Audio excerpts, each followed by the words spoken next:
ঝড়ের রাতে লাইব্রেরিতে কাছাকাছি এলো রাহুল ও রাহি। হ্যাঁ বন্ধুরা, আমরা এমনটাই দেখতে পাবো শুধু তোমারই জন্য সিরিয়ালের আগামী পর্বে। শুধু তোমারই জন্য সিরিয়ালের আজকের পর্বে দেখা যাবে রাহি তার বড় পিসিমার জীবন বাঁচাতে গিয়ে ধর্মীয় নিয়ম ভেঙে ফেলে। এতে ক্ষুব্ধ হয়ে পরিবার তাকে ত্যাগ করার সিদ্ধান্ত নেয়।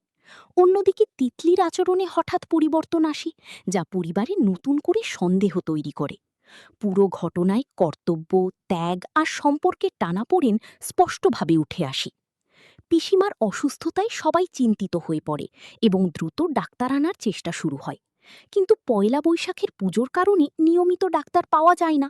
তখন রাহুল অন্য ডাক্তারের সঙ্গে যোগাযোগ করে। এদিকে রাহি বুঝতে পারে পিসিমার অবস্থা খারাপ, পালস ধীর এবং শরীরে পানি শূন্যতা। তাই সে ঝুঁকি নিয়ে জোর করে নুন চিনির জল খাওয়ায়, কারণ তার বিশ্বাস জীবনের চেয়ে বড় কোনো নিয়ম নয়। কিন্তু সুস্থ হওয়ার পর পিসিমা কৃতজ্ঞ না হয়ে উল্টো রেগে যান। তিনি মনে করেন রাহি তার ধর্ম নষ্ট করেছে। এমনকি ঘোষণা দেন রাহি বাড়িতে থাকলে তিনি কিছুই স্পর্শ করবেন না।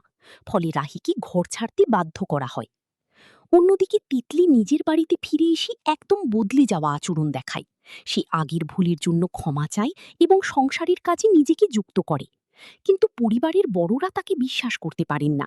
তারা এটাকে তার নতুন কোনো চাল বলে মনে করেন।